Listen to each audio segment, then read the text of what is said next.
स्वागत है एक और अदाबादिया का हमारे शो टीआरएस पर। धन्यवाद। मेरे चाचू के बारे में एक चीज कहना चाहूंगा कि ये हमारे देश के टॉप बोन डॉक्टर है और बहुत सारे सीनियर सिटीजन की नी रिप्लेसमेंट करी है। अगर आप भारतीय हो तो शायद जेनेटिकली हमारे घुटनों में कुछ ऐसी चीज है जो एज के साथ खराब होते जाती है। सच क्या है? इंडियंस में ये विमेन में ज्यादा होता है, तो बहुत डेंजरस डिजीज है और इसका इलाज करना बहुत जरूरी होता है। मसाज करने के कुछ फायदे? मेरे एक पेशेंट का नी डिसलोकेट कर दिया था किसी ने मसाज करते करते। नी रिप्लेसमेंट मतलब क्या रिप्लेस होता है? सो हम नीचे की बोन से बोन निकालते हैं, ऊपर मेटल, नीचे मेटल, बीच में प्लास्टिक। कॉस्ट कितना होता है नी रिप्लेसमेंट का अच्छे हॉस्पिटल में? मैक्सिमम सेविंग्स एक आम आदमी की खत्म हो जाती है। थोड़े बहुत नी पेन के लिए घर बैठे क्या कर सकते हैं? अगर आप ये कह लो पेशेंट गिरेगा तो भी फ्रैक्चर्स नहीं होंगे, लोग नहीं करते। मैक्सिमम बैक स्ट्रेंथनिंग अगर एक सिंपल एक्सरसाइज जो करती है वो है स्विमिंग। अगर आप पेशेंट को बोलो कि आपको लोअर बैक या नेक की मसल स्ट्रॉन्ग करनी है तो फिजियोथेरेपी जो काम 2 महीने में करेगा, स्विमिंग वो काम 1 महीने में कर देती है। वाह।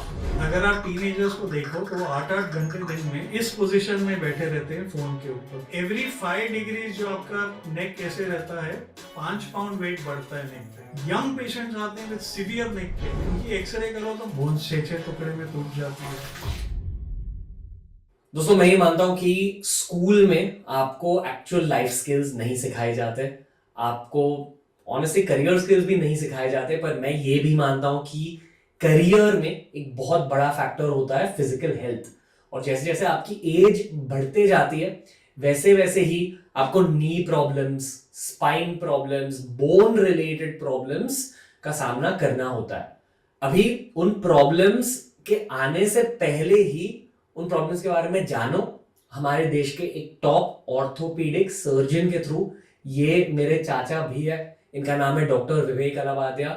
ये बहुत सारे हाई प्रोफाइल पेशेंट्स के साथ काम करते हैं with respect to knee issues and bone issues. तो अगर आप स्पोर्ट्स खेलते हो, अगर आपकी लाइफस्टाइल बहुत एक्टिव है एंड अगर आपके एजिंग पेरेंट्स हैं घर पे, तो प्लीज बोन इश्यू से रिलेटेड नॉलेज को इकट्ठा करो। ये एक लाइफ स्किल होती है, क्योंकि चाहे आप जो भी कर रहे हो लाइफ में, आपको स्पाइन प्रॉब्लम्स, नी प्रॉब्लम्स, बोन प्रॉब्लम्स का सामना करना ही पड़ेगा। आज के बहुत एजुकेशनल पॉडकास्ट से आपको बहुत कुछ सीखना चाहिए। नोट्स बनाकर पॉडकास्ट सुनिए and I hope this helps you in your long term future. नमस्ते, enjoy the episode. Doctor Allahbadia का स्वागत है। Thank you. कैसे हो? गुड। अच्छा लग रहा है? बहुत अच्छा लग रहा है। मम्मी के बाद आप पहले फैमिली मेंबर हो जिनके साथ मैं एक पॉडकास्ट रिकॉर्ड कर रहा हूँ। मैं एक डॉक्टर के खानदान से हूँ और जिंदगी भर मैंने ये देखा है कि डॉक्टर्स अपनी पेशेंट्स के लिए जीते हैं। डॉक्टर्स हमेशा पेशेंट्स के बारे में सोचते हैं। घर पर भी जब हम डिनर करते थे तो एक्चुअली मोस्टली मेडिकल बातें होती थी, मेडिकल केसेस के बारे में, पेशेंट्स के बारे में, कि आज ये हुआ था हॉस्पिटल में, उस पेशेंट की रिकवरी ऐसी हो गई। तो ये डॉक्टर्स की एक रियलिटी होती है जो सिर्फ डॉक्टर खानदान के लोग जानते हैं। और हमारे पूरे फैमिली में शायद सिर्फ मैं नॉन डॉक्टर हूँ, तो ये मेरे पास एकदम न्यूट्रल पर्सपेक्टिव है कि रियलिटी क्या होती है। मेरे चाचू के बारे में एक चीज कहना चाहूंगा कि ये हमारे देश के टॉप बोन डॉक्टर है और बहुत सारे सीनियर सिटीजन की नी रिप्लेसमेंट करी है। हर पॉडकास्ट से पहले मैं सोचता हूँ कि इस पॉडकास्ट में क्या बातें करूंगा, तो स्पेसिफिकली इस टॉपिक को लेकर मैंने सोचा कि एक सीनियर सिटीजन के लिए पॉडकास्ट बनाना चाहिए, क्योंकि कोई उनके रिलेटेड टॉपिक्स के बारे में कंटेंट नहीं बनाता आजकल। तो आई थॉट कि एक एपिसोड हमें just directed toward senior citizen बनाना चाहिए। एक और चीज कहना चाहूंगा, इसी पॉडकास्ट के लिए मैं कुछ स्टैट्स पढ़ रहा था, तो एक मेडिकल जर्नल में मैंने स्टैट पढ़ा, यहाँ हम लिंक कर देंगे उसे। Nearly 45% of women over age 65, यानी कि अगर आपकी एज 65 से ज्यादा है तो ऑलमोस्ट 45% चांसेस है कि आपको थोड़ा सा ऑस्टियोआर्थराइटिस हो सकता है। यहां लिखा है nearly 45% of women over age 65 have symptoms, while radiological evidence is found in 70% of those above 65. मतलब बेसिकली अगर आप भारतीय हो तो शायद जेनेटिकली हमारे घुटनों में कुछ ऐसी चीज है जो एज के साथ खराब होते जाती है। आप घुटनों के डॉक्टर हो, सच क्या है? सो अगर आप यूरोपियंस को देखें या अमेरिकन्स को देखें, वाइट पॉपुलेशन, कॉकेशियन पॉपुलेशन, उनको हिप का अर्थराइटिस और नी का अर्थराइटिस दोनों होता है। सो जब हम इंग्लैंड में थे तो हम हिप और नी रिप्लेसमेंट दोनों करते थे for primary osteoarthritis. Indians genetically hip के अर्थराइटिस से बचे हुए हैं, is very rare to see. Knee arthritis बहुत ज़्यादा है and I feel the age is decreasing. ये जो आप बोल रहे हो 70 ईयर्स के बाद, अब तो हम 40, 45, 50 ईयर्स में भी बहुत सीवियर आर्थराइटिस देखते हैं। और इसका पब्लिक एजुकेशन करना बहुत ज़रूरी है। पहले समझाइए आर्थराइटिस होता क्या है। आर्थराइटिस बेसिकली एक वेयर एंड टेयर प्रोसेस होता है जॉइंट के अंदर। हर किसी के बॉडी में होगा ये? आर्थराइटिस कई प्रकार के होते हैं। ऑस्टियोआर्थराइटिस सबसे कॉमन है, बट आर्थराइटिस गाउट के कारण हो सकता है, फिर एक ऑटो इम्यून डिजीजेस के कारण हो सकता है, जैसे रूमेटॉइड आर्थराइटिस है, जहाँ बच्चों में भी होता है और ओल्डर पीपल में भी होता है। ऑस्टियोआर्थराइटिस में यूजुअली इंडिया में नी खराब होता है, बट रूमेटॉइड आर्थराइटिस में हर एक जॉइंट अफेक्ट हो सकता है, जैसे कि शोल्डर, एल्बो, हैंड्स, एंकल, नी, हिप। और सिस्टमिक इलनेस भी आती है। It can affect eyes, heart muscle, it can form nodules. तो बहुत डेंजरस डिजीज है और इसका इलाज करना बहुत जरूरी होता है। ऑटो इम्यून मतलब आपकी खुद की बॉडी खुद को खाने लगती है, सेल्स बनाती है जो जाके डैमेज करते हैं आपके जॉइंट के लाइनिंग और कार्टिलेज। पर ये कितने लोगों को होता है? कम? और इसका परसेंटेज एग्जैक्टली पता नहीं, but it is much less. It is not so common as osteoarthritis, but इसको डिटेक्ट करना और ट्रीट करना जरूरी होता है ताकि ये बढ़े नहीं और परमानेंटली जॉइंट डैमेज ना हो। जब कोई कहता है कि मेरी मम्मी को आर्थराइटिस हो गया या ओल्ड एज की वजह से आर्थराइटिस हो गया, मोस्टली वो ऑस्टियोआर्थराइटिस के बारे में बात कर रहे हैं। इन जनरल हाँ। ओके, 90%? Yes, at least. यस। तो एग्जैक्टली ऑस्टियोआर्थराइटिस में होता क्या है? सो बेसिकली एज के साथ जॉइंट के घिसावे के कारण, कार्टिलेज लॉस के कारण पेन, स्वेलिंग और डिफॉर्मिटी होती है, पैर टेढ़े हो जाते हैं। जैसे अक्सर आप देखते हो कभी कभी ओल्ड पीपल चल के आते हैं तो साइडवेज स्वे करते हैं, उनकी लेग्स बो शेप हो गई है। सो ये कॉमनेस्ट आर्थराइटिस है जो हम देखते हैं और ट्रीट करते हैं ओपीडी में। ओके, बेसिकली घिसाई की वजह से। Yes, wear and tear and also post traumatic. Like if you, अगर आप देखते हो स्पोर्ट्स प्लेयर्स में जिनको लिगामेंट इंजरीज होती है वो इग्नोर करते हैं, या फ्रैक्चर्स होते हैं जैसे कराटे, जूडो में, और फ्रैक्चर अगर जॉइंट के अंदर तक गया है और बराबर हील नहीं हुआ है, exactly end to end healing नहीं हुई है, जॉइंट अनइवन हो गया है, तो इसको पोस्ट ट्रॉमेटिक आर्थराइटिस कहते हैं। ये भी हम देखते हैं यंग पीपल में। बट रेगुलर ऑस्टियोआर्थराइटिस जो हम जनरली डिस्कस करते हैं वो एज के कारण होता है, because Indians are genetically prone to knee osteoarthritis. क्या आपको लगता है कि गांव में आर्थराइटिस कम होता है या ज्यादा? गांव में भी आर्थराइटिस काफी होता है, बट उनके मसल्स बहुत स्ट्रांग होते हैं बिकॉज वो बहुत हार्ड काम करते हैं। सो बेसिकली आर्थराइटिस की अर्ली ट्रीटमेंट क्या है? अब जॉइंट के आजू बाजू की मसल्स को स्ट्रांग करिए, फिजियोथेरेपिस्ट के पास जाके आप एक्सरसाइज सीखिए और वो एक्सरसाइज आप रोज करिए। There are many ways to strengthen the muscles around the joint. So in villages people बहुत हार्ड वर्क करते हैं, उनकी मसल्स काफी स्ट्रांग होती है, तो उनकी प्रेजेंटेशन आर्थराइटिस है भी तो थोड़ी लेट होती है सिम्टम्स, बट होता है, उनमें भी आर्थराइटिस काफी होता है। पर शहरों में शायद ज्यादा होता है। शहरों में ज्यादा होता है because of the lifestyle. Arthritis औरतों में ज्यादा क्यों है? वो जेनेटिक्स है अगेन, औरतों में ज्यादा होता है हमेशा osteoarthritis. No particular reason? No particular reason है। और एक अफवाह है कि अगर पेशेंट जाड़ा है तो उनमें आर्थराइटिस होता है। तो 50% 60% of my patients are not overweight but arthritis है उनको और नी रिप्लेसमेंट के लिए आते हैं। बट एक टाइम आर्थराइटिस शुरू हो जाए फिर वेट लॉस जरूरी होता है, क्योंकि जब आप सीढ़ी चढ़ते उतरते हो 3 टाइम्स जो बॉडी वेट आपका जॉइंट के थ्रू जाता है। जब आप जमीन पे बैठ के उठते हो 3 गुना बॉडी वेट आपके नी से जाता है। तो अगर नी ऑलरेडी डैमेज हो रहा है तो प्रेशर चेंजेस के कारण और डैमेज होएगा। अगर आपका वेट 60 किलोज है और आप नीचे बैठ के उठते हैं तो नी पे अबाउट 3 टाइम्स कर लो, वेट जाता है। स्टेयर क्लाइंबिंग डिसेंडिंग में भी ज़्यादा वेट जाता है। जब किसी को आर्थराइटिस हो जाता है तो प्रोटोकॉल्स क्या होते हैं? हर किसी को सर्जरी करनी पड़ती है? नहीं, surgery is the last option. Surgeries में भी बहुत वैरायटीज होती है। तो पहले तो हम पेशेंट का एक्सरे करके डायग्नोस करते हैं कि कितना आर्थराइटिस है, एक्सरे में विजिबल है नहीं है, कि क्लिनिकली पेन है पेटेलोफिमोरल या नी कैप का। फिर हम ब्लड टेस्ट करते हैं, हम चेक करते हैं यूरिक एसिड। नॉर्थ इंडियंस में पर्टिकुलरली यूरिक एसिड काफ़ी हाई होता है और वो जमा होता है नीडल शेप क्रिस्टल्स के जैसे जॉइंट के अंदर, और इन पेशेंट्स में आर्थराइटिस बहुत ज़्यादा बढ़ती है जल्दी। नॉर्थ इंडिया में? नॉर्थ इंडियंस में ज़्यादा है, सिंधीज पंजाबीज में हम देखते हैं ज़्यादा होता है यूरिक एसिड लेवल।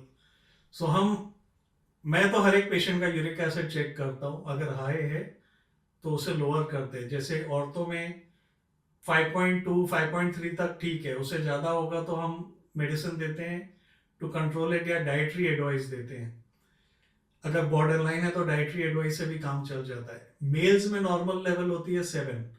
अगर पेशेंट आता है विद नी पेन और आप उन्हें फूड सप्लीमेंट्स दे रहे हो बट उनका यूरिक एसिड 10-11 है तो नी एनीवेज डैमेज होगा। तो यूरिक एसिड को इन मेल 7 से नीचे करना है। सो ये सब बहुत इंपॉर्टेंट है। फिर हम थोड़ी लाइफस्टाइल चेंजेस करवाते हैं पेशेंट्स को, जैसे कि हील्स ज़्यादा नहीं डालना है तो प्लेटफॉर्म डालो, स्टिलेटोज मत डालो, ज़मीन पे ज़्यादा एक्सरसाइजेस ना करो, stair climbing up and down avoid करो। एक नया ट्रेंड मैं देख रहा हूँ, कई औरतें मिडिल एज वेट लॉस के लिए जिम नहीं जाना चाहती। सपोज वो 17th या 18th फ्लोर पे रह रही है तो रोज सुबह शाम वो सीढ़ी चढ़ के ऊपर नीचे जाती हैं। तो मैं उनको यही कहता हूँ कि Indians are genetically prone to knee problem, sooner और लेटर आप आओगे नी पेन से। आप बाहर जाके चलिए 10 किलोमीटर, स्टेयर क्लाइंबिंग इतना मत करो, स्पेशली मिडिल एज वुमेन। सो ये सब चीज़ों का एजुकेशन देना पड़ता है उनको। ये डिग्रीज ऑफ ट्रीटमेंट के बारे में समझाइए। तो बेसिक लॉजिक ये है कि पहले आप यूरिक एसिड लेवल्स चेक करते हो। पहले हम एक्सरे करते हैं, ब्लड टेस्ट करते हैं, अगर रूमेटॉइड आर्थराइटिस सस्पेक्टेड है तो उसका टेस्ट करते हैं, यूरिक एसिड चेक करते हैं, फिर उनका फुट का पोजीशन देखते हैं, फ्लैट फीट है कि क्या है, फुट इंसोल से करेक्ट करते हैं। अगर मीडियल कंपार्टमेंट डिजीज है तो फुट में हम वेजेस दे सकते हैं जिससे वहाँ का प्रेशर कम हो जाए। सो काफ़ी चीज़ें करते हैं। दूसरा दिन भी सेंड देम टू फिजियोथेरेपिस्ट। जैसे कि मैंने पहले कहा, बॉडी में जहाँ भी आर्थराइटिस हो उसके आजू बाजू की मसल्स को अगर आप स्ट्रॉन्ग करोगे तो बीमारी और इन्फ्लेमेशन वैसे ही कम हो जाता है। सो ये एक्सरसाइज दर्द है या नहीं है उनको रोज करनी है, नी एक्सरसाइज। क्योंकि मसल्स फिर लोड उठा लेते हैं जो जॉइंट उठाती। दे स्टेबलाइज द जॉइंट बेटर, अंदर कम तकलीफ होती है, कम इन्फ्लेमेशन होता है। बट पेशेंट्स अक्सर ठीक होने के बाद एक्सरसाइज छोड़ देते हैं, फिर दर्द के साथ आते हैं। तो एक कांस्टेंट प्रोसेस है, उनको री एजुकेट करते रहना पड़ता है, समझाते रहना पड़ता है। तो प्रॉब्ली इसे अवॉइड करने के लिए पेन होने से पहले ही एक्सरसाइज स्टार्ट करनी चाहिए।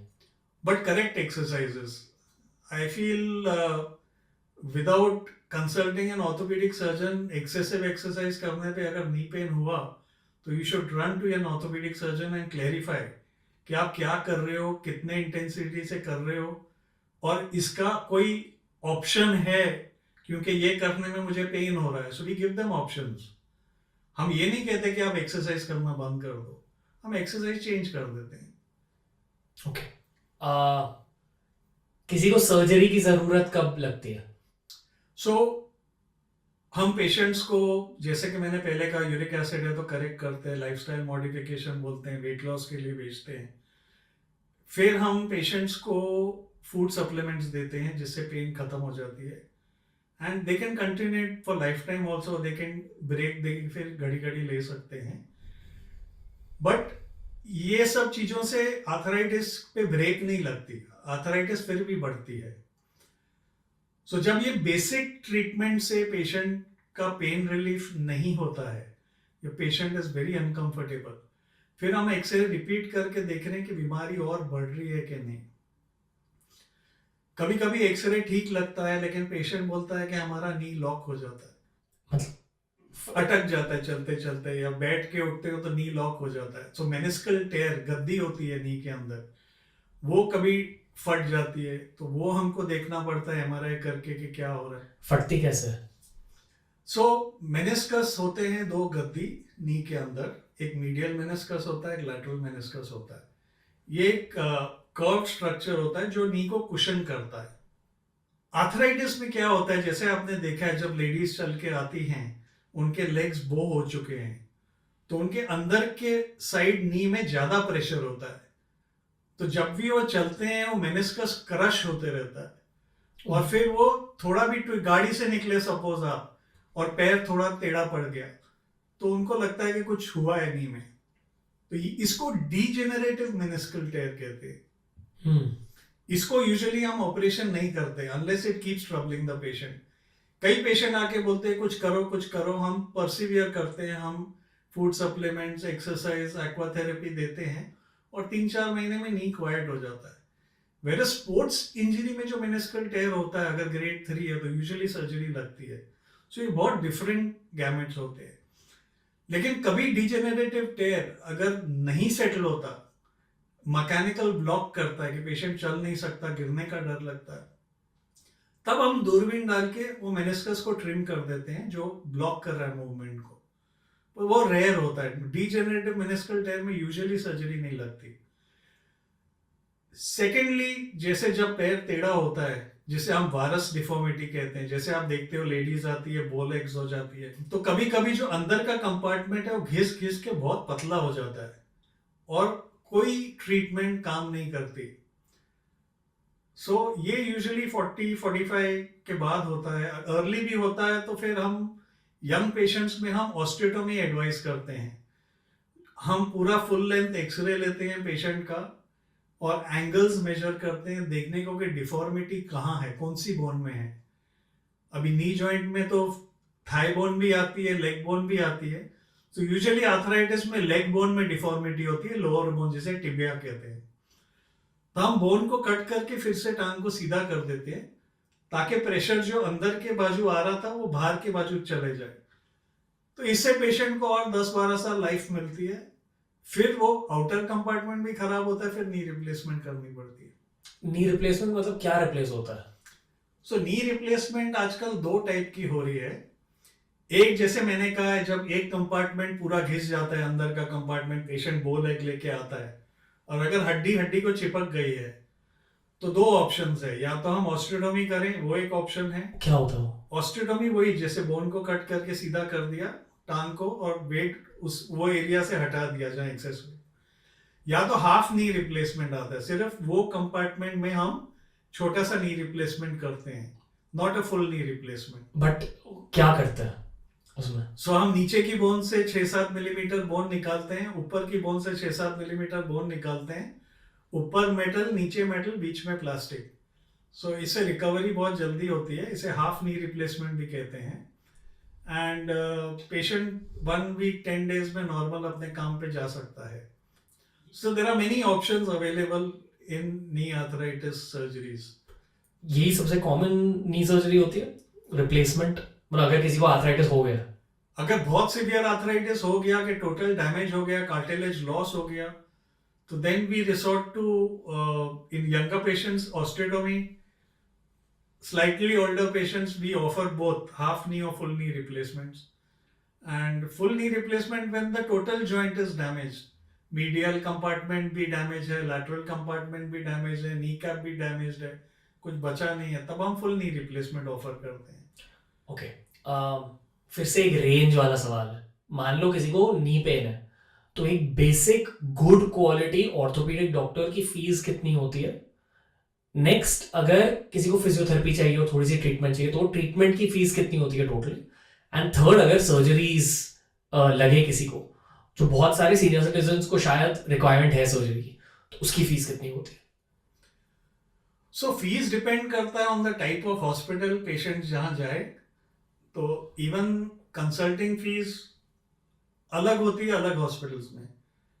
कई प्राइवेट क्लिनिक्स में 500-600 लेते हैं ऑर्थोपेडिक सर्जन्स। चैरिटेबल हॉस्पिटल में 200-300 में भी, बॉम्बे में भी इलाज हो रहा है। गवर्नमेंट हॉस्पिटल में भी 300-400-500 में इलाज हो रहा है। प्राइवेट हॉस्पिटल्स में डिफरेंट है। It ranges from 1,000 to 5,000 consultation fee. And follow-up fees उसका half या 1/3 होता है, okay, depending on the surgeon and the institute. ये अगर आपको बेसिक नी पेन है तो हाँ, जब आप डॉक्टर के पास गए तो हाँ, इतनी फीस होती है। हाँ। फिर दवाइयों का खर्चा होता है थोड़ा बहुत, अबाउट 2,000 या 1,500 रुपए महीने का इनिशियली, बाद में वो कम हो जाता है। फिर फिजियोथेरेपी में आप पेशेंट को भेजते हो 10 दिन, अगर तो वो चैरिटेबल जगह पे जाए तो 250 रुपीज दिन का पकड़ लीजिए, where they give some heat therapy and exercises वगैरह सिखाते हैं, पेन कम करते हैं। एंड देन वो एक्सरसाइज सिखा दिया तो पेशेंट को खुद करना है, अगर वो फिजियोथेरेपिस्ट के पास घड़ी घड़ी नहीं जाए तो फिर वो खर्चा भी कम हो जाता है। सर्जरी अगेन अभी तो I think based on the ration card, Rajiv Gandhi scheme वगैरह है, सो इन सम हॉस्पिटल्स उनका काफी फ्री सर्जरीज भी होती है। आई थिंक गुजरात में तो बहुत सब्सिडाइज्ड है ये सब surgeries, so it's all variable, but people have access to cheap surgeries in interiors also. Bombay जैसी सिटी महंगी है, कॉर्पोरेट हॉस्पिटल में महंगा है ये सब इलाज, सो इसीलिए हम बोलते हैं कि पेशेंट्स को कि आप इंश्योरेंस कराइए, बिकॉज मैक्सिमम सेविंग्स एक आम आदमी की मेडिकल एक्सपेंस में खत्म हो जाती है अगर कोई मेजर बीमारी आ गई तो। पर कॉस्ट कितना होता है वो नी रिप्लेसमेंट का अच्छे हॉस्पिटल में? नी की जो प्रोस्थेसिस है वो इंडियन नी प्रोस्थेसिस 40 से 60,000 तक की आती है, और इम्पोर्टेड नी प्रोस्थेसिस 80,000 तक की आती है। मतलब वो जो आप डालते हो डालते हैं जो अंदर, जो पेशेंट के बॉडी में रहेगा 20-25 साल, तो उसके पहले तो ये प्रोस्थेसिस 2-2 लाख की भी आती थी, फिर मोदी जी ने एक लिमिट लगा दी है, तो अभी 80-85 से ज़्यादा नहीं आती, तो वो एक अच्छी चीज़ हो गई है। एंड बाकी खर्चा पकड़ के लोग कभी 1,60,000 तक में भी कर रहे हैं, 2 लाख में भी कर रहे हैं, कॉर्पोरेट हॉस्पिटल्स में 4 लाख में भी हो रहा है, सो it's all variable. Senior surgeons कभी ज़्यादा भी चार्ज करते हैं, मतलब 1 से 5-6 लाख के बीच। 1 लाख तो मुश्किल है, because joint itself 40-50, some 150, 140, 150 to 6 lakhs, 7 lakhs, 8 lakhs, sky limit है, it depends on the hospital and the surgeon.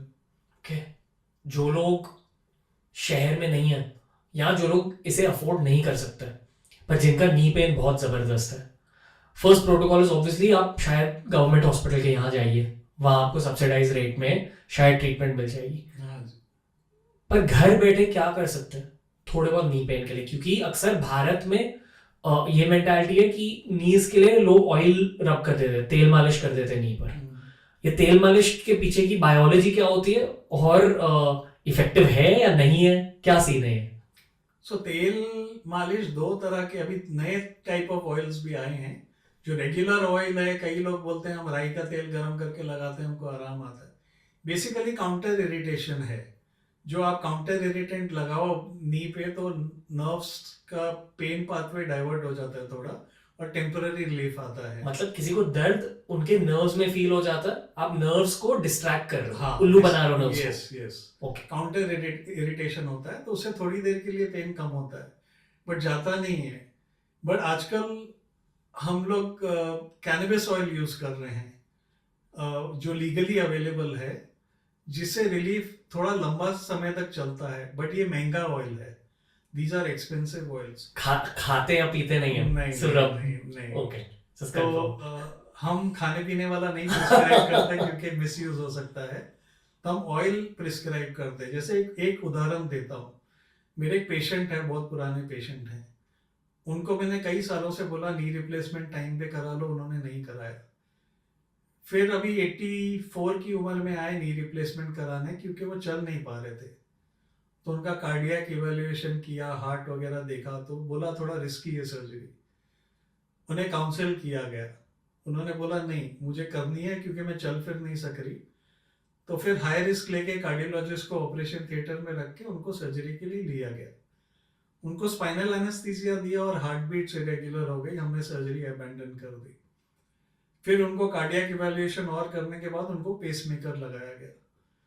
तब उसने बोला कि अब मैं सर्जरी तो वापस नहीं ट्राई भी नहीं करूंगी, बट मुझे पेन रिलीफ चाहिए, और हमने उन्हें कैनबिस ऑयल दिया। सो it is available, government certified factories बना रही है।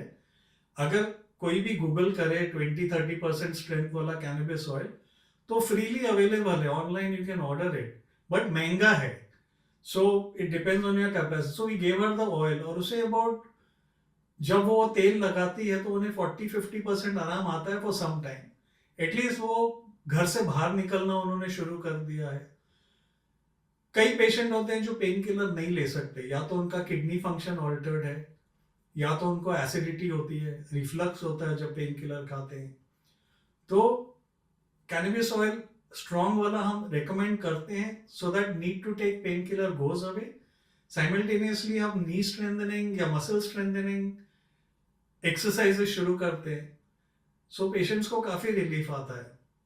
सो ट्रीटमेंट मोडालिटीज एक्सपैंड होती जा रही है, मतलब साइंस आगे बढ़ रहा है. आगे बढ़ रहा है. ओके. यूएफसी जो एमएमए फाइटिंग होती है अमेरिका में, वहाँ सारे फाइटर्स में एक ट्रेंड है कि वो सारे पेन किलर से मोस्टली दूर रहते हैं, बट सीबीडी ऑयल और ये कैनबिस ऑयल यूज करते हैं. बेसिकली कैनबिस गांजा होता है जिन लोगों को नहीं पता, और उसके दो हिस्से होते हैं. टीएचसी जिसे आपको नशा हो जाता है, और सीबीडी जिसे नशा नहीं होता पर उसके अलग फायदे होते हैं. ये जो आप कह रहे हो ये सीबीडी ऑयल है, प्योर सीबीडी ऑयल. इसमें टीएचसी का परसेंटेज नेग्लिजिबल है. मतलब अगर इसे खाया तो नशा नहीं होगा. नहीं, बट उसमें एक थोड़ा सा आई थिंक यूकेलिप्टस ऑयल वगैरह, you can't swallow it, it's dangerous. तो वहाँ लिखा है स्पेसिफिकली कि सिर्फ लोकल एप्लीकेशन के लिए है. बट ऑफिशियली अगर आप गूगल करो, अमेजोन में भी बिक रहे हैं सीबीडी ऑयल फॉर जो लोग कॉफी में डाल के पी रहे हैं. ये अब्रॉड बहुत कॉमन है. यहाँ भी थोड़ा माइल्ड डोजेस में मिलना शुरू हो गया है, but I am not too much aware of it and I don't prescribe it. हम बेसिकली लोकल एप्लीकेशन वाला सीबीडी ऑयल या हेम्प ऑयल प्रिस्क्राइब कर रहे हैं, तो जिससे कई पेशेंट्स को आराम आ जाता है. सेकेंडली एक और चीज हम एडवोकेट करते हैं, कई पेशेंट्स को जब हम फूड सप्लीमेंट्स की ट्रीटमेंट चालू करते हैं तो उसका असर होने को 1 महीना लग जाता है. तो 1 महीने तक वो बोलते हैं हम पेन किलर नहीं खा सकते, अब क्या. सो वी टेल देम 1 महीने तक आप कैनबिस ऑयल यूज करो, जितना भी आपको रिलीफ मिले 50-60% that is good enough. And over 3 to 4 weeks आपका पेन कम होते जाएगा, then you stop using the cannabis oil. तो ये एक्चुअली कई लोगों को पता नहीं कि कैनबिस ऑयल इतना इफेक्टिव है, क्योंकि वो 3%, 4%, 5% यूज कर रहे हैं. अगर आप स्ट्रॉन्गर ऑयल यूज करो 20, 30, 40% विच इज अवेलेबल, और अगर आप सर्च करो गूगल में आपको मिल जाएगा, वो कैनबिस ऑयल काफी रिलीफ देता है पेन में. और एक प्रॉब्लम है, कई लोगों में बिल्कुल रिलीफ नहीं आता है उससे. तो अभी ये उनका स्किन टाइप पे है कि क्या, we haven't studied it. Maybe there keratin layer is thick, क्या वो एब्जॉर्ब नहीं हो रहा. तो हम पेशेंट्स को बोलते हैं थोड़ा ड्राई हीट दो ताकि स्किन पोर थोड़े खुले, and then apply the oil. Dry मतलब वो गरम बैग थोड़ा for 5-10 seconds and then apply the oil. So, but in spite of that, about 5-10% patients बोलते हैं हमको नहीं असर कर रहा. So वो आपको समझ के चलना है, when you buy the oil, it is not 100%. Some patients get extreme relief. एक मजे की बात सुनाता हूँ. तो ये सर्वाइकल पेन बहुत इंक्रीज हो रहा है देश में, यंगर पॉपुलेशन में. इसे टेक्स्ट नेक कहते हैं. अगर आप टीनेजर्स को देखो तो वो 8-8 घंटे दिन में ऐसा इस पोजीशन में बैठे रहते हैं फोन के ऊपर. सो एवरी 5 डिग्रीज जो आपका नेक ऐसे रहता है, 5 पाउंड वेट बढ़ता है नेक पे. मतलब प्रेशर. सो जब आप 40-50 डिग्रीज नेक बेंड करके पूरा दिन पढ़ रहे हो फोन पे, यंग पेशेंट्स आते हैं विद सिवियर नेक पेन. उनकी एक्सरे करो तो मसल स्पैज्म में होता है इतना. सो ये उनको एजुकेट करना पड़ता है कि फोन ज्यादा देर यूज कर रहे हो तो आप व्हाट्सएप अपना डाल दो लैपटॉप पे या डेस्कटॉप पे. लैपटॉप की हाइट भी आई लेवल पे रखो, टेक फ्रीक्वेंट ब्रेक्स. फोन ज्यादा यूज कर रहे हो तो try and use it at I level, ऐसे मत पढ़िए. तो हमने थोड़े पेशेंट्स को कैनबिस ऑयल दिया इस चीज के लिए, नेक पे लगाने के लिए, and it is very effective for neck pain. But इसका एक साइड इफेक्ट या गुड इफेक्ट या bad effect I don't know, but people started using it continuously. So I asked them why. अभी तो पेन नहीं है. बोलते हैं हमारे नर्व शांत हो जाती है and we sleep well. So नशे की तरह ही है. इट इज नॉट नशा, I think it relaxes the nerves. उनको कुछ, so some people are using it for sleep now, and it has no side effects, so I feel it's okay. मतलब scientifically speaking यहाँ सिर्फ CBD oil की बातें हो रही है सिर्फ CBD oil जो जिससे नशा होता नहीं। खुद नहीं है। ओके, लास्ट ईयर मैं कैन गया था जहाँ सीबीडी ऑयल डिस्पेंसरीज थी और बहुत लोग खड़े थे वहाँ, और सारे मोस्टली पेन रिलीफ या स्ट्रेस रिलीफ के लिए यूज कर रहे थे। तो I guess this is something the medical world has discovered recently and that's growing a lot all over the world. So cannabis therapy is official in New York. मेरी एक friend आती है न्यूयॉर्क से, तो वो कहती है मुझे कि वहाँ तो गमीज वगैरह भी मिलते हैं, एंड वो it is prescribe by these holistic healers वहाँ, so it is a big thing. पर वहाँ मेरे ख्याल से टीएचसी के लिए भी यूज किया जाता है। THC वाला भी मिलता है, so we don't recommend that because I do not know the long term effects, कोई एडिक्ट हो जाए कोई नहीं। तो हम by and for local application वाला ही एडवाइस कर रहे हैं। We don't want to take a risk, किसी की हेल्थ से हम खेल नहीं करना चाहते। ओके, इस 30 साल के सफर में आपने भारतीयों की हड्डियों के बारे में क्या जाना है? ज्यादा खराब हो रही है टाइम के साथ, ऐसा मुझे लग रहा है। यस, क्योंकि लोगों की हेल्थ तो ऐसे भी खराब हो रही है। यस, लोगों जो आपने कहा टेक्स्ट नेक वो हो रहा है, लोगों को ज्यादा बैक प्रॉब्लम्स हो रहे हैं ज्यादा। हमने बस नी प्रॉब्लम से शुरुआत की थी, और ये पॉडकास्ट मेनली मैं चाहता हूँ कि लोग अपने पेरेंट्स को दिखाएं, क्योंकि जिन लोगों की एज 50 से ज्यादा है, आई फील कि कॉम्पाउंडिंग का कॉन्सेप्ट होता है, यानी कि टाइम के साथ प्रॉब्लम्स एक ही स्पीड के साथ नहीं बढ़ती, टाइम के साथ प्रॉब्लम्स और भी ज्यादा स्पीड के साथ बढ़ती हैं। तो सडनली एक ऐसा दिन आएगा जब बहुत सारे हेल्थ प्रॉब्लम एक साथ हो जाएंगे। तो 30 सालों के सफर में आपने यही देखा कि भारत की हेल्थ खराब हो रही है ज्यादा? थोड़ी चीजों की एजुकेशन अभी भी नहीं है पेशेंट्स में। जैसे कि एक सिंपल चीज मैं बता रहा हूँ, इंडियंस में ऑस्टियोपोरोसिस या वीक बोन्स का इंसिडेंस बहुत ज्यादा है और ये बढ़ रहा है। ये विमेन में ज्यादा होता है कंपेयर टू मेन। सो अगर आप टिपिकली देखें एक यंग लड़की की लाइफ, तो उनका बोन डेंसिटी इंक्रीज होता है till the age of 30। After that वो ग्रेजुअली डिक्लाइन होता है naturally. This is physiology of a normal Indian woman और any woman. And when they reach menopause 45 50, तो बॉडी में ईस्ट्रोजन कम हो जाता है। उसके बाद और रैपिड डिक्लाइन होता है, ऑस्टियोपोरोसिस ज्यादा बढ़ता है और बोन डेंसिटी का डिक्लाइन होता है। सो इवन नाउ हम देख रहे हैं पेशेंट्स 52 53 ईयर ओल्ड आते हैं, मल्टीपल जॉइंट पेन्स, एंड उनको कोई आइडिया ही नहीं है कि बोन डेंसिटी करनी चाहिए। उसका एक ट्रीटमेंट है, मेडिसिन है जिससे आहिस्ते आहिस्ते हम फ्रैक्चर रिस्क कम कर सकते हैं।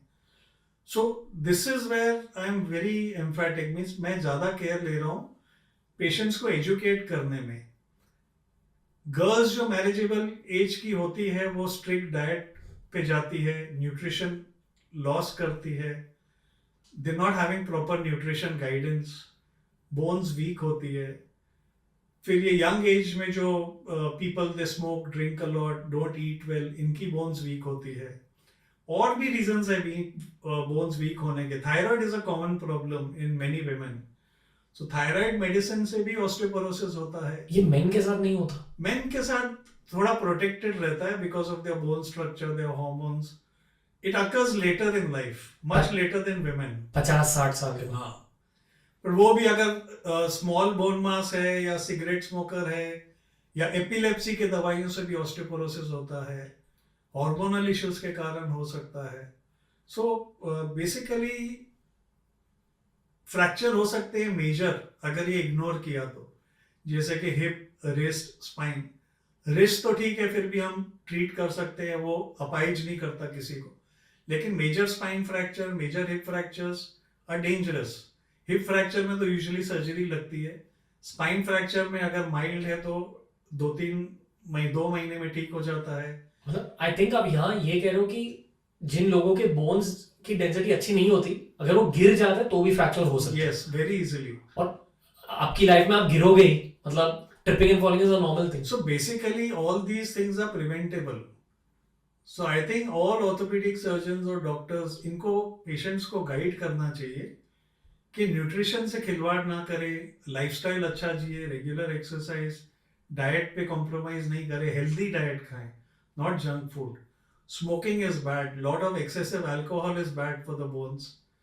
सो I had a very close school friend था मेरा एक, जो बहुत ज़्यादा अल्कोहलिज्म में चला गया था. एंड एक दिन वो मेरे पास आया at the age of 35. His bones look like a 70-year-old mains.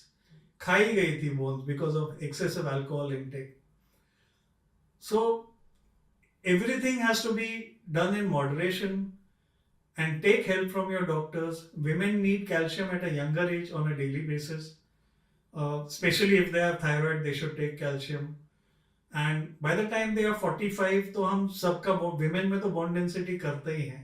Test. हाँ, it's like a specialized X-ray जहाँ wrist, hip और spine screen करते हैं. And we give them advice about calcium, vitamin D. अगर बोन डेंसिटी काफ़ी लो है तो फिर हम ऑस्टियोपोरोसिस की दवाइयाँ शुरू करते हैं, ओरल मेडिकेशंस हैं, इंजेक्शंस है. सो this is all preventive medicine. अगर आप ये केयर लो अपने पेशेंट्स का, तो पेशेंट गिरेगा तो भी फ्रैक्चर्स नहीं होंगे easily. And it is very very preventable thing. Patient should not suffer through a hip fracture और a spine fracture. I think ये बहुत बड़ा की टेक अवे है, क्योंकि बहुत सारे लोग ये वाला पॉडकास्ट अपनी मम्मी के साथ बैठ कर देख रहे हैं. यस, तो मम्मी का बोन डेंसिटी टेस्ट कराना चाहिए जरूर. अगर नहीं किया तो कराना चाहिए. ओके. Specially after 45. और लोग नहीं करते. नहीं करते. कॉस्ट क्या होता है? 3,000. ओके. पर लाइफ में एक बार तो करना चाहिए. नहीं, हम तो फिर आफ्टर 2 years भी चेक करते हैं कि दवाई काम कर रही है कि नहीं, कि do we need to change. हर 2 साल. 2 to 3 years we do it. हाँ. ओके. पर ये खर्चा आपके फ्यूचर के खर्चों को कम करेगा. यस. ओके. हमारे शो पर एक रिनाउंड न्यूट्रिशनिस्ट आई थी, सुमन अग्रवाल मैम, और उन्होंने कहा कि उनके एक्सपीरियंस के अकॉर्डिंग बेसिकली हमारे देश में लोग प्रोटीन कम खाते हैं. Yes. और ये एक बहुत इजी स्टेप है कि अगर हर मील में थोड़ा सा प्रोटीन डाल दिया, बहुत ज्यादा प्रोटीन खाने की भी जरूरत नहीं है, थोड़े से प्रोटीन खाने की बहुत जरूरत है हर मील में. अगर दिन में 3 बार खा लो, थोड़ा सा प्रोटीन डाल दो. उसमें ऑब्वियसली आपके नॉनवेज के सोर्सेज आ गए, चिकन, फिश, अंडे. वेज सोर्सेज में पनीर, टोफू, लेग्यूम्स जैसे छोले, राजमा, वो सब हम लोग ने लिस्ट किया था. उस पॉडकास्ट को हम लिंक कर देंगे नीचे, क्योंकि यहाँ डाइट की बातें इतनी नहीं हो रही. बट बेसिक लॉजिक ये है कि at an early age start focusing on protein intake. ये आपके बोन प्रॉब्लम्स को प्रिवेंट करता है लॉन्ग टर्म में. और ये वेजिटेरियन में ज्यादा इंपॉर्टेंट है, because for a non vegetarian protein मिलना इजी है. वेजिटेरियंस को आइडिया नहीं है प्रोटीन्स के लिए क्या खाना है, कितना खाना है. So there are now available natural vegetarian form of protein powders, जो आप अपनी दाल में ऐड कर सकते हो, अपने आटे में ऐड करके रोटी में डाल के बना सकते हो. सो ये सब न्यूट्रिशनिस्ट को पूछना चाहिए जाके. It is available. Vegetarian proteins are available in the natural diet also as supplements also. वो वाला पॉडकास्ट भी और ये वाला पॉडकास्ट भी, इन दोनों के पीछे इंटेंशन ये है कि फ्री ऑफ कॉस्ट नॉलेज मिलनी चाहिए ऑडियंसेस को. Yes. ताकि लोग फैमिली के साथ बैठकर चीजें सीखें. बहुत सारे लोग हेल्थ केयर या न्यूट्रिशनिस्ट को अफोर्ड नहीं कर सकते. तो हम सारे कॉमन प्रॉब्लम्स पर फोकस करेंगे और अब थोड़े से सोल्यूशंस देना, स्पेशली पेरेंट्स को लेकर. जरूर. जो लोग मेरे एज के, हमारे parents 60s born, 50s born है. शहर में हमारे सारे पेरेंट्स को एजुकेशन मिली है, वो भी खुद यूट्यूब करते हैं. स्मॉल टाउन्स में सीन अलग है. लोग अभी यूट्यूब से सीखने लगे, पॉडकास्ट से सीखने लगे. तो घुटनों के अलावा और ऑस्टियोपोरोसिस के अलावा बॉडी में और कौन से प्रॉब्लम्स होते हैं एज के साथ, और उसे रोकने के लिए हम क्या कर सकते हैं as children of the parents. तो बैक इश्यूज भी आती है, which can start at a young age in early dads या यंग डैड्स. क्यों? जो जिम जाके हेवी वेट लिफ्टिंग करते हैं रॉन्ग तरीके से, they don't take proper help and guidance, start lifting weights. Back pain होता है तो भी डेड लिफ्ट कंटिन्यू करते हैं. ये आगे जाके ये डिस्क प्रॉब्लम बढ़ता है, नर्व कंप्रेशंस बढ़ते हैं. And so back pain is another very major issue. So कारण ढूंढना चाहिए बैक पेन का. अगर weight lifting is a problem, then we tell them, okay, go to the gym, but don't lift weight. You pull weights with pulleys, ताकि back पे जोर नहीं पड़े, मसल फिर भी स्ट्रांग होगी. ओल्ड एज में बैक इश्यूज बहुत कॉमन है, जैसे ऑस्टियोपोरोसिस ट्रीट करना चाहिए. अगर नर्व कंप्रेशन है तो हम एक्सरे करके देखते हैं बैक में क्या इशू है. नर्व कंप्रेशन होता क्या, उसके सिम्टम्स क्या होता है? जैसे साइटिका हो गया, एक फॉर्म ऑफ नर्व कंप्रेशन है जो बैक से पेन शुरू होके काफ तक जाती है. It is due to a nerve compression. Neck में होता है नर्व कंप्रेशन. जब नेक में आर्थराइटिस होती है तो आपका पेन आपके हाथ में जा सकता है, आपके आगे आ सकता है. ये कभी कभी कंफ्यूज करता है पेशेंट को कि हार्ट अटैक तो नहीं हो रहा. पीछे स्कैपुला में जा सकता है, जो विंग बोन है. और रेडिएटिंग पेन होता है. मतलब पेन ट्रैवल करता है Yes. आपके बैक से दूसरे बॉडी के हिस्से Along the root of the nerve. Okay. तो इसकी साइन ये होती है कि अगर लॉन्ग पेन है वो शायद नर्व कंप्रेशन हो रहा है. Yes. तो इलाज क्या है? इलाज एक्सरे करके देखते हैं कि क्या प्रॉब्लम हो रहा है. Is it just a spasm, या तो आर्थराइटिस शुरू हो रहा है. पेशेंट को एजुकेट कर रहे हैं. We go through the history कि वो किस प्रकार के एक्सरसाइज कर रहे हैं, सोते कैसे हैं. कई लोग 4-4 पिलो लेके उल्टा सोते हैं, नेक कोई भी पोजीशन में घूमते रहता है. कई लोग बहुत हैवी वेट लिफ्टिंग करते हैं. कई लोग योगा में सिर पे खड़े रहते हैं long hours. That is also causing neck damage. So we have to find out the cause, eliminate the cause जो ये प्रॉब्लम क्रिएट कर रहा है. और फिर like I said, in any arthritis you strengthen the muscles around the joint. तो हम नेक strengthening के लिए फिजियोथेरेपिस्ट के पास भेजते हैं. पेन के लिए they use gadgets to reduce the pain, जैसे IFT देते हैं. Some physio still give diathermy, some don't. There are many modalities, TENS वगैरह है. पेन कम करते हैं. एक टाइम पेन कम हो जाती है 70-80% with medication and with physiotherapy. फिर हम पेशेंट्स को मसल स्ट्रेंथनिंग एक्सरसाइजेस सिखाते हैं. नेक की, अगर नेक में प्रॉब्लम है तो नेक की, लोअर बैक में प्रॉब्लम है तो लोअर बैक की. और एक सिंपल एडवाइस मैं देना चाहता हूं, मैक्सिमम बैक स्ट्रेंथनिंग अगर एक सिंपल एक्सरसाइज जो करती है वो है स्विमिंग. अगर आप पेशेंट को बोलो कि आपको लोअर बैक या नेक की मसल स्ट्रॉन्ग करनी है तो फिजियोथेरेपी जो काम 2 महीने में करेगा, स्विमिंग वो काम 1 महीने में कर देती है. वाह. तो उनको बोलते हैं हम, if you know swimming, as you get better, make swimming part of your lifestyle. Keep your back muscles very very strong. तो बीमारी भी स्लो हो जाएगी, रिकरेंसेस कम हो जाएंगे. We tell patients don't bend and lift weights.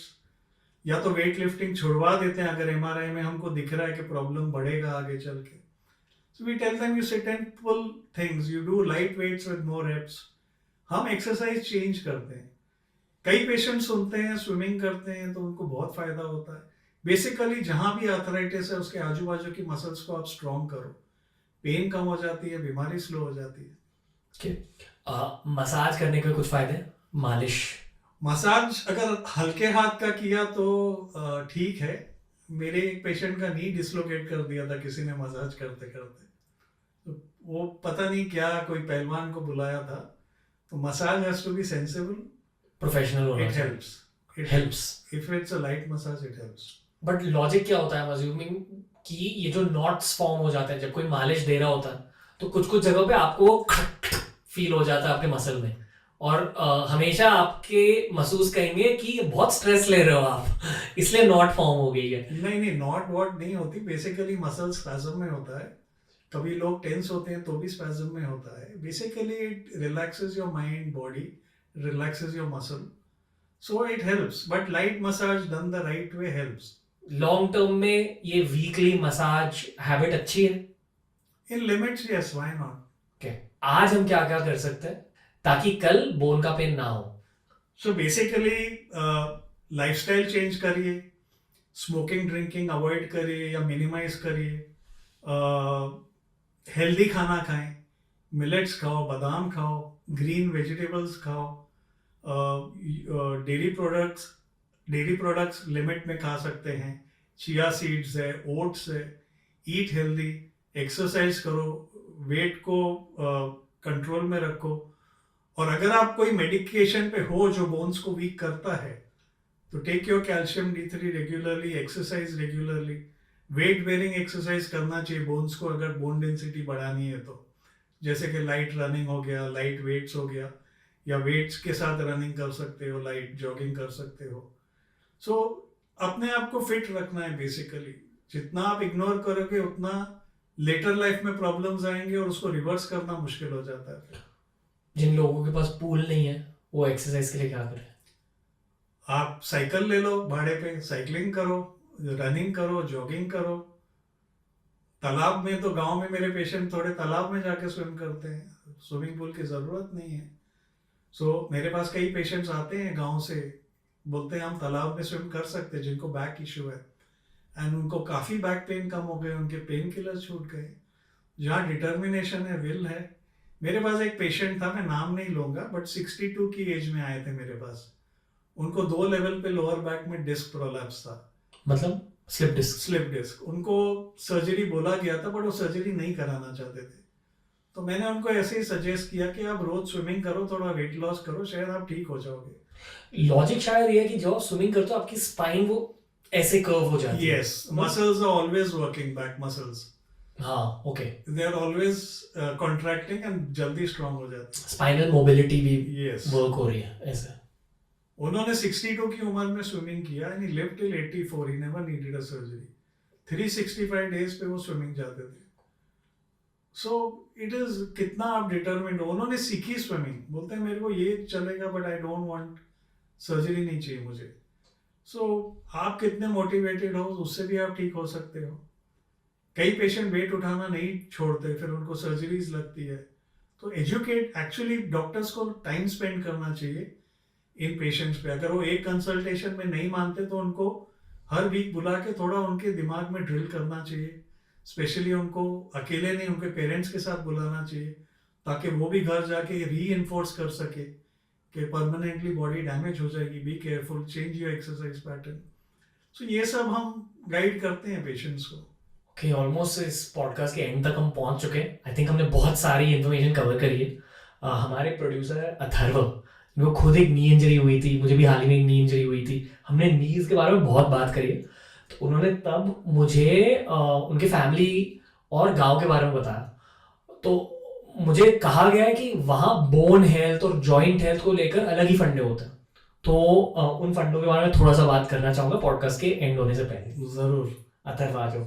सो गांव में वो क्या करते हैं, रोज रात को गर्म पानी में नमक डालकर थोड़ा बैठते हैं उसमें 5-10 मिनट। तो ये क्या सही है जो बूढ़े लोग ये सब करते हैं? तो गर्म पानी में सॉल्ट डालते हैं तो वो थोड़ा स्वेलिंग कम कर सकता है, थोड़ा रिलीफ मिलता है, बट बीमारी को वो कुछ नहीं करता, but they feel better. Same चीज ऑयल लगाने से भी कर सकते हैं, पर इससे शायद थोड़ी स्वेलिंग नमक से कम हो जाए, नमक वाले पानी से। एंड सेकंड थिंग कि वो रोज रात को आयोडेक्स लगाकर और क्रेप बैंडेज लगाकर सो जाते हैं। तो क्या इससे भी कुछ फर्क पड़ता है? थोड़ा बेटर फील होता है, थोड़ा नी को सपोर्ट मिलता है। जैसे मैंने पहले कहा, काउंटर इरिटेशन, नर्व्स को बेवकूफ बना के पेन डाइवर्ट हो जाती है। They feel better, definitely better. एक और कॉमन प्रॉब्लम है भारत में, फ्लैट फीट। फ्लैट फीट से भी नी पर प्रेशर आता है। यस। फ्लैट फीट होते या नहीं होते कैसे पता चलता है? जब पेशेंट को खड़ा करिए, फुल वेट बेरिंग, पूरा वजन देके जब खड़ा होता है, तो आप पैर के अंदर के बाजू देखिए कि उनकी आर्च है या नहीं है, या कोलैप्स हो रही है। मतलब या तो फ्लैट होगी या ऐसे कर्व होगी। या कर्व होगी मतलब फ्लैट फीट नहीं है, फ्लैट होगी मतलब फ्लैट फीट है। और कई डिग्रीज होते हैं फ्लैट फीट के, वो बढ़ते जाते हैं। फिर विमेन में तो टोज भी टेढ़े हो जाते हैं फ्लैट फीट के कारण। उनके जो बिग टोज है वो बाहर की तरफ जाने लगते हैं। फिर छोटे टोज में क्राउडिंग की वजह से डिफॉर्मिटीज होती है। सो ये ऑनगोइंग प्रोसेस है, ये बहुत कॉमन चीज है। हमारी ओपीडी में जब हम डायग्नोज ये कैसे करते हैं, पेशेंट आके कहता है कि हील में बहुत पेन है। जब सुबह उठते हैं तो चल नहीं पाते, first few steps are very painful, फिर आगे चल के आहिस्ते आहिस्ते वो ठीक हो जाता है। एक्सरे करते हैं तो स्पर दिखता है, तो जैसे कि हमें स्पर हो गया, उसके कारण पेन है। स्पर मतलब ग्रोथ होती है, छोटी सी बोन की growth. Many people have it as the age, but that is not the cause. आपका जब भी आर्च फुट का फ्लैट होने लगता है तो आपका हील प्रेशर बढ़ जाता है। तो हील प्रेशर बढ़ने के कारण हील में पेन होता है। तो अगर आप पेशेंट को इंसोल दो, जिसे हम आर्च उनकी आर्टिफिशियली लिफ्ट कर रहे हैं, जैसे चप्पल आती है आजकल विद आर्च, तो उनका हील पेन आहिस्ते आहिस्ते चला जाता है। उन्हें हम थोड़ी स्ट्रेचिंग एक्सरसाइज सिखाते हैं प्लांटर फेशिया की, थोड़ी फुट एक्सरसाइजेस, थोड़ा हॉट सोक्स, और आर्च वाली चप्पल जूते डालने को बोलते हैं। Some patient still come back कि हम आर्च वाली चप्पल डालते हैं लेकिन अभी भी पेन है, तो उनको बताना पड़ता है कि आप सुबह से शाम तक आर्च डालिए। वो घर पे नहीं डालते, बाहर जाके डालते हैं। घर पे आके नंगे पैर चलेंगे तो फिर हील पे प्रेशर बढ़ेगा। बट फ्लैट फुट करेक्ट करना चाहिए अगर वो बढ़ रहा है और सिम्टम्स दे रहा है। विमेन में अक्सर आप बनियन कहते हैं ऐसे, जब बिग टोज टेढ़े हो जाते हैं, बनियंस होते हैं अगर फ्लैट फुट बहुत टाइम से निग्लेक्ट किया हो, आगे से फुट ब्रॉड हो जाता है, बहुत इश्यूज आते हैं, तो इसे जल्दी ट्रीट करना चाहिए। कई बच्चे आते हैं विद रिकरेंट एंकल स्प्रेन, उनको आप एग्जामिन करो तो फुट फ्लैट होता है, उनका फुट प्रोनेट होता है जब वो भागते हैं। They tend to sprain and fall more often. Pronate हो जाते हैं ऐसे, ओके, ट्विस्ट हो जाते हैं फुट, मुड़ बिकॉज जाता। आर्च फ्लैट हो जाती है। मतलब अगर आपका आर्च्ड फुट है तो आपका बैलेंस ज्यादा अच्छा रहता है। बेटर है। ओके, अगर फ्लैट फीट है तो बैलेंस सही नहीं है। नहीं है, specially when you run fast. Football के टाइम कई लोग गिरते हैं, table tennis, badminton, they keep falling. Running के time they keep falling, they keep spraining the ankle. Recurrent ankle sprain का कंप्लेन करते हैं। तो इन पेशेंट जो स्पोर्ट्स में एक्टिव है, इनको हम आर्च थोड़ा जल्दी देते हैं, एंड जो रिकरेंट स्प्रेन करते हैं उनको भी आर्च जल्दी देते हैं। जो सिम्टोमेटिक होते हैं जैसे heel pain, mid foot pain, middle age में काफ़ी पेशेंट्स आते हैं, इनको आर्च वाली चप्पल जूते देते हैं तो इनको बहुत रिलीफ मिलता है। ओके, ऑलमोस्ट पॉडकास्ट खत्म हो चुका है। एक थोड़ा सैड टॉपिक है बट इसके बारे में बात करनी चाहिए। जो एब्सोल्यूट ओल्ड एज होता है लोगों का, मतलब जो लोग बहुत ज़्यादा बूढ़े हो जाते हैं और चल नहीं पाते, तो बेड रिडन होते हैं। शहर में कभी भी एक नर्स रख देते हैं लोग घर पे, तो वो नर्स मेडिकली पूरे दिन उस इंसान का ख्याल रख सकता है या रख सकती है। पर गांव में लोग क्या करें, जब कोई बेड रिडन हो जाता है, जब आपके पेरेंट बेड रिडन हो जाते हैं, तो क्या क्या ध्यान में रखना चाहिए, उनका ख्याल कैसे रखना चाहिए, ये एज अ डॉक्टर आप कैसे समझाओगे? तो एज अ डॉक्टर ये समझाते हैं कि जितना आप फिजियोलॉजिकली उनको एक्सरसाइज कराएं, बेड में भी उनको लेग्स बेंड करिए, सीधा करिए, साइडवेज करिए, उनको एक्सरसाइज करिए। पैसिवली एक्टिवली कर सकते हैं तो उनको एक्सरसाइज कराइए। बेड सोर का रिस्क होता है। क्या होता है? बेड सोर होता है अगर एक पोजीशन में पेशेंट 8-8 घंटे लेटा है तो स्किन पे प्रेशर होने के बाद वहाँ अल्सरेशन शुरू हो जाता है और स्किन ब्रेक डाउन हो जाता है, फिर बड़े बड़े अल्सर होते हैं। और ये स्पेशली अगर पेशेंट ने पेशाब या नंबर 2 कर दिया है और वो एरिया गीला रहता है तो वो ये जल्दी होता है। सो इन ओल्डर पेशेंट्स जो बटक एरिया, बैक एरिया होता है, उसे ड्राई करना चाहिए, पाउडर लगाना चाहिए। हर 2 घंटे में पेशेंट को टर्न करना चाहिए। आप पिलो रख सकते हो एक साइड पे, फिर 2 घंटे बाद दूसरे साइड पे, या बटक्स के नीचे कुछ रिंग रख सकते हो, पिलो रख सकते हो। उनको ब्रीदिंग एक्सरसाइजेस करानी चाहिए। उनको हर 2 घंटे बाद उठा के चेस्ट एक्सपेंशन ब्रीदिंग एक्सरसाइजेस करानी चाहिए। उनके साथ टाइम बिताना चाहिए, बात करना चाहिए ताकि उनका ब्रेन एक्टिव रहे। उनकी मेडिसिन्स पे चेक रखना चाहिए। कभी कभी फॉरगेटफुल हो जाते हैं और इम्पोर्टेंट मेडिसिन्स बंद कर देते हैं। अगर ब्लड प्रेशर या हार्ट की मेडिसिन बंद कर दी तो प्रॉब्लम हो सकता है। अगर ऑस्टियोपोरोसिस है, कैल्शियम बंद कर दिया और ऑस्टियोपोरोसिस मेडिसिन ले रहे हैं तो वो फ़ायदा नहीं करेगा। तो एक चेक होना चाहिए हर एक चीज़ पे कि वो क्या खा रहे हैं, क्या पी रहे हैं, उनका regular blood pressure, sugar check हो रहा है कि नहीं, उनका टोटल बॉडी प्रोफाइल या ब्लड चेक एनुअली करना चाहिए। तो ये सब चीज़ें बहुत इम्पोर्टेंट है। अगर आप बीमारी को जड़ पे पकड़े तो ट्रीटेबल होता है, ज़्यादा खर्चा भी नहीं होता, इलाज जल्दी हो जाता है, सफरिंग भी नहीं होती पेशेंट की। सेम विद ऑस्टियोपोरोसिस, उनका बोन डेंसिटी कराएं, बोन्स वीक है तो उनकी डाइट चेंज करें, एक्सरसाइज कराएं, उनको ऑस्टियोपोरोसिस की दवाइयाँ दें। Because hip fractures and spine fractures बहुत पेनफुल होते हैं। कभी कभी हिप फ्रैक्चर लाइफ थ्रेटनिंग भी हो जाता है सर्जरी के कारण, बोन्स 6-6 टुकड़े में टूट जाती है। ये सब प्रिवेंटेबल चीज़ें हैं. आफ्टर 45 बोन डेंसिटी करो, डाइट अच्छी करो, अगर ऑस्टियोपोरोसिस है तो न्यूट्रिशन की एडवाइस लो, कैल्शियम D3 दो रेगुलरली, ऑस्टियोपोरोसिस है तो ऑस्टियोपोरोसिस की दवाइयाँ शुरू करो. So these are preventable things. अगर आप थोड़ा ध्यान दो पेरेंट्स के ऊपर तो ये सब चीज़ें प्रिवेंट हो सकती है आगे बढ़ने से. और आई थिंक एक पॉइंट के बाद आपको ही ध्यान देना पड़ता है parents यस के लिए. यस, बिकॉज समटाइम्स पेशेंट्स कम 3-3 महीने से कैल्शियम नहीं खाया है, तो मैंने आज देम जैसे हम भूल जाते हैं, लेकिन घर में किसी को हमारी मेडिसिन एटलीस्ट हफ्ते में एक बार चेक करनी चाहिए. सो ये बहुत इंपॉर्टेंट है.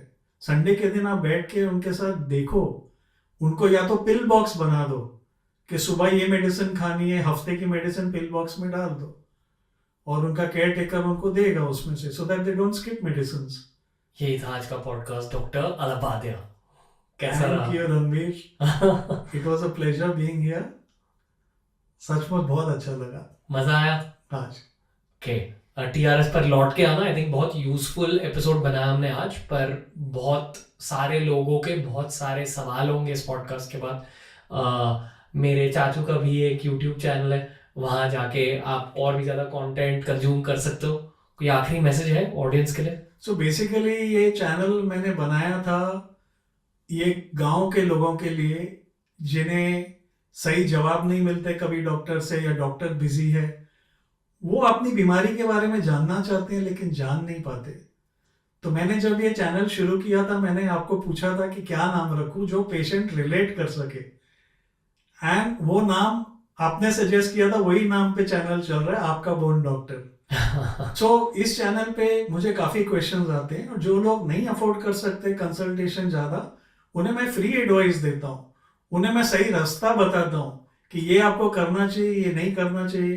कभी कभी मैं उनको प्राइवेट ईमेल पे कैल्शियम वगैरह के नाम भी बता देता हूँ जो उन्हें लेने चाहिए.